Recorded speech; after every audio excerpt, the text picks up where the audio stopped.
napanood niya yan. Baka pareho lang din yung sagot niya. Ganun.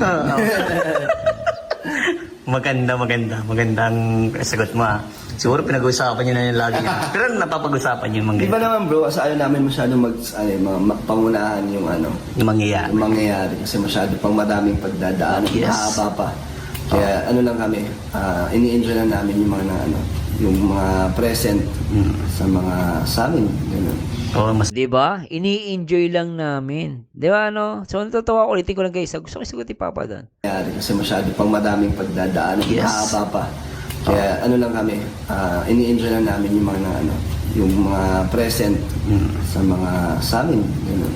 oo, Di ba? Actually, totoo lang guys, to sa lahat ng mga supporters. Tama si Papa doon. Kasi ako naranasan ko sa reactor ng mga love team, no? Dati nimini akong love team. Talagang marami doon nagpantasya.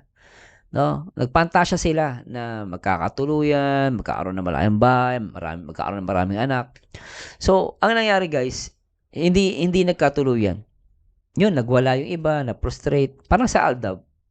Sa Aldab, Aldab din ako, nanood ako ng Aldab eh. Gusto ko yung nila, Aldab. Pero nung nalaman kong hindi naman totoo, no, fake, no, okay lang sa akin. No, mas gusto ko pa rin ng Aldab hanggang ngayon. Pero hindi ako yung kasi hindi ako nagpantasya sa isip ko eh. Ang masakit lang kasi may mga, let's admit guys, may mga panatiko na viewers minsan, no, na masyado panatiko na parang masyado nagpa-fantasize sa utak nila. And this is a reality, no? Yung, kumbaga parang, dapat makita natin na huwag tayo mag-advance pag-isip.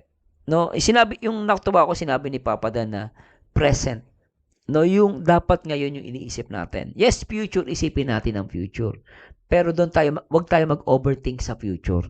Na iba yun, iniisip mo yung future mo, pinagpaplanuhan mo eh. Pero pag nag-overthink ka sa future, nakakabuang yan guys. Totoo lang. Mabubuang ka dyan, di ba baby boy? No? Mabubuang ka dyan. Pero kung iniisip natin yung present, let's enjoy the present na magkasama si Joy Diwata, si Papa Dan, di ba? So, nagiging realistic lang si Papa Dan sa mga sagot niya. Ako, agree ako dun eh. Kaya ano lang kami, ini-enjoy lang namin yung mga yung mga present. Tama yun, ini-enjoy namin yung mga present. Yung ngayon ang dapat yung isipin. So, dapat ako, as a supporter and viewers, ako ini-enjoy ko yung present.